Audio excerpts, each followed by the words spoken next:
Hello friends, कैसे हैं आप। आशा करता हूं आप अच्छे होंगे। आज हम बात करेंगे वीसीबी के ऊपर, वैक्यूम सर्किट ब्रेकर। जी हाँ, सर्किट ब्रेकर जैसा कि नाम से ही क्लियर है, सर्किट को कनेक्ट करने वाला, तोड़ो जोड़ो, बस यही फंक्शन ये करता है। इससे पहले ऑलरेडी हमने एसीबी के ऊपर कंप्लीट वीडियो बनाया है। उसके अलावा एमसीबी, आरसीसीबी। अब हम बात करने जा रहे हैं वीसीबी के ऊपर। वीसीबी क्या होता है, वीसीबी का उपयोग कहां किया जाता है, वीसीबी के अंदर क्या क्या सेफ्टियां होती है, उन सारे टॉपिक को हम स्टेप बाय स्टेप देखेंगे। अब बात करते हैं वीसीबी क्या होता है। VCB 11 KV to 33 KV line पे लगाने के लिए एक सर्किट ब्रेकर होता है, जिसके अंदर हमारा सर्किट जो कनेक्ट और ब्रेक होता है वो एक वैक्यूम बॉटल के अंदर होता है। जी हाँ, वैक्यूम बॉटल, नाम से ही क्लियर है, वैक्यूम। जहां पे हवा नहीं हो या ऑक्सीजन नहीं हो, हवा हो ही नहीं, ऑक्सीजन तो नहीं, कोई भी गैसेज अवेलेबल ना हो, वैक्यूम है। अब आपको पता होगा जो कि आर्किंग के लिए, फायर के लिए तीन चीजों का जरूरत होता है: heat, fuel and oxygen. It's called fire triangle, heat, fuel and oxygen. अगर वैक्यूम है यहाँ पे, तो वैक्यूम होने की वजह से यहाँ पे ऑक्सीजन नहीं है। और अगर फायर ट्रायंगल में से हीट, फ्यूल, ऑक्सीजन, अगर इसमें से ये ऑक्सीजन साइड हो जाता है तो हमारा फायर नहीं होगा। उसी आर्किंग को रोकने के लिए इसके जो फिक्स कांटेक्ट और मूविंग कांटेक्ट हैं, वो आपस में जो कनेक्ट होते हैं, वो वैक्यूम बॉटल के अंदर होता है। यही इस ब्रेकर का स्पेशलाइजेशन है, जो कि वैक्यूम एंड वैक्यूम में कनेक्ट और ब्रेक करता है सर्किट को। आशा करता हूं आपको समझ में आया होगा जो ये वीसीबी एक्चुअल होता क्या है।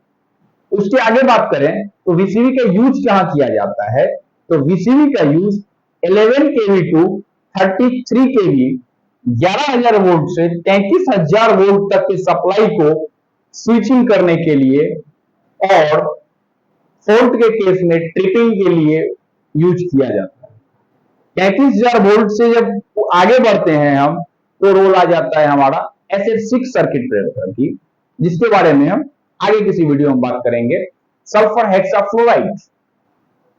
देन अब आगे बात करते हैं इसके अंदर सेफ्टी क्या क्या होती है। तो इसके अंदर एक सेफ्टी होती है हमारी ओवर करंट रिले, जो कि अप्रोक्सीमेट सारे सर्किट ब्रेकर में कंप्लीटली होते हैं, इसमें आरसीसीबी के अलावा।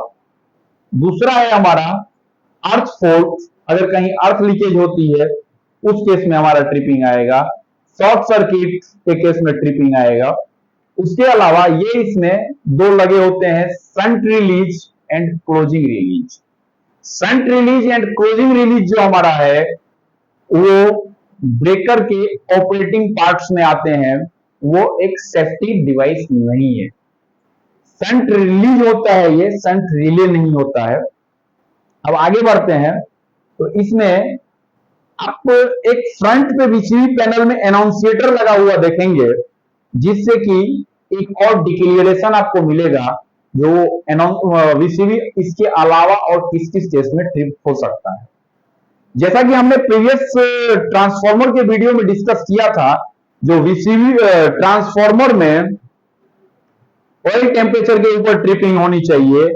बुकोज रिले के जब गैस डिटेक्ट करता है, जब हमारे ट्रांसफार्मर में फॉल्ट के केस में गैस डिटेक्ट होता है, तो उसके केस में ट्रिपिंग होनी चाहिए।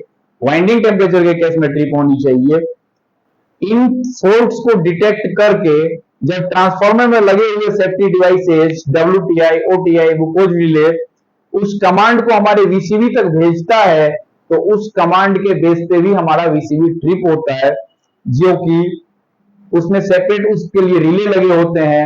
जब हम उस फॉल्ट को रेक्टिफाई कर लेते हैं तो हमें उसे रीसेट करना पड़ता है। वो रिले कुछ इस तरीके से रहेगा, जिसमें कि एक तरफ ऑटो ट्रिप, जिसमें कि अगर कोई फॉल्ट को डिटेक्ट करके अगर वीसीबी ट्रिप होता है तो then 3 phase overload earth fault trip. ये है। उसके अलावा है बुखोज रिले।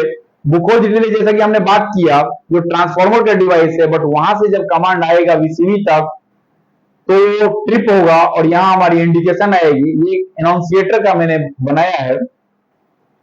उसके बाद है हमारा वाइंडिंग टेम्परेचर ट्रिप। ट्रांसफार्मर के वाइंडिंग का टेम्परेचर अगर रेटेड टेम्परेचर से ज्यादा होता है, उस केस में हमारा ट्रिप होगा और यहाँ इंडिकेशन आएगा। उसके बाद आता है ऑयल टेम्परेचर ट्रिप।